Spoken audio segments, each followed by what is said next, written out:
It feels like the global news cycle is spinning faster than ever, doesn't it? Just relentless. It really does. Seems like every day there's something major. Exactly. And today, we really need to focus in on something that's demanding attention, this rapidly escalating conflict between Israel and Iran. It's moving very quickly. Yeah. So this deep dive, what we want to do is try and cut through all that noise, using the sources we've looked at to give you, hopefully, a clear picture of what's actually happening. And why it matters right now. Because these recent events are, well, they're critical. Incredibly critical. So let's get right into the timeline, how this all unfolded so fast. Okay. It really kicked off quite intensely back on June 13th.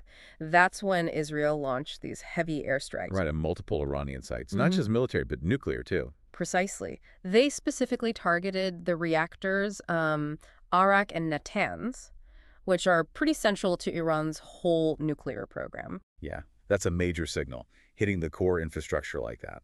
And reports also said top Iranian military commanders were killed in those strikes. A huge blow. And then Iran's response wasn't far behind, was it? No, remarkably fast. Just 6 days later, that's June 19th, Iran fired back. And not just a few missiles. We're talking hundreds of ballistic missiles and drones aimed at Israel. Hundreds? That's a massive barrage. It is. And there's a really sobering detail from that day. One of those Iranian missiles actually struck Soroka Hospital down in Beersheba. Hospital? Wow. Yeah, a major civilian medical center. Dozens of people were wounded. Now, Israeli air defenses did intercept a lot of the incoming threats, but that hospital hit. That feels like a major escalation, hitting a hospital. It pushes things beyond purely military targets, doesn't it? Absolutely. It signals, perhaps, a willingness to broaden the fight, even towards civilian infrastructure. And that makes finding any path to de-escalation much, much harder. And Israel's reaction to that? They didn't back down. They actually intensified their own strikes, hitting that heavy water reactor at Harak and the Natanz enrichment site even harder. So just tit-for-tat escalation, getting heavier each time. Pretty much. And the human cost, just in that first week, it's already grim. You've got around 24 casualties reported in Israel. Okay. But Iran is reporting over 600 deaths. 600 in just 7 days. That's just devastating. It really highlights the terrible cost here. It really does. So with this level of intensity and, the whole world watching, the big question is, where does the U.S. stand? Right. The White House, President Trump, they apparently approved contingency plans for potential U.S. strikes on Iran, possibly targeting those underground nuclear sites. Yeah, the really hardened ones. But crucially, they haven't issued a final order yet. Trump's public line is that the U.S. may or may not join, so kind of keeping options open, delaying a final decision. Right. But they aren't just sitting back either. The U.S. has already taken some pretty concrete steps. Like what? Well, moving significant military assets, ships, aircraft, into the Middle East. And they've started evacuating American citizens from Israel. Evacuation's underway. That signals they see a real risk. It certainly suggests that. And this brings us to Iran's stance in the face of this pressure. Supreme Leader Khamenei has been very clear. How so? He's flatly refused any demands for, quote, unconditional surrender. He called those demands unacceptable and unwise. Strong words. Very. And he added a stark warning.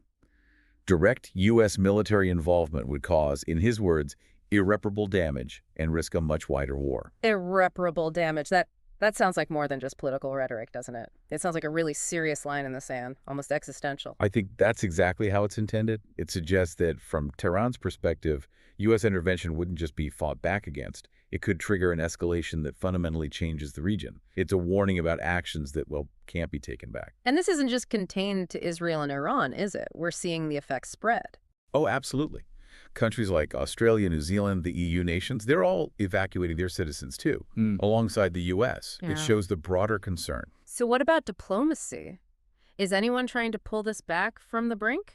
Well, yes and no. You have powers like China and Russia calling for de-escalation, urging calm, and European diplomats are apparently planning to meet with Iran in Geneva soon. Okay, so some talks are planned.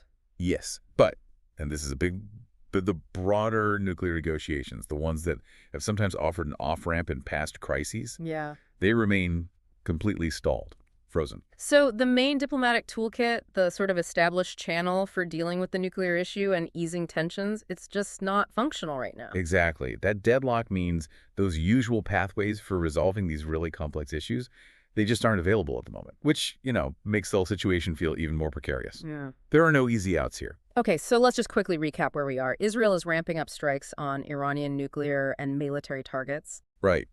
And Iran is hitting back with missile and drone barrages, hitting civilian areas like that hospital, and absolutely refusing to surrender. Meanwhile, the U.S. is moving military pieces into place, evacuating people, publicly weighing direct strikes, but hasn't pulled the trigger yet. And you've got international calls for calm, some potential European talks, but the main nuclear diplomacy is totally stuck. It's an incredibly volatile mix. Extremely. Yeah. And it feels like the single misstep, a miscalculation, especially if the U.S. does get directly involved militarily, that could easily spiral into a much, much bigger regional war. Yeah. So maybe something for everyone listening to think about is this. In a standoff this charged, when a leader like Khamenei uses a phrase like irreparable damage, what does that really mean? What could that look like for the region and honestly for the rest of the world?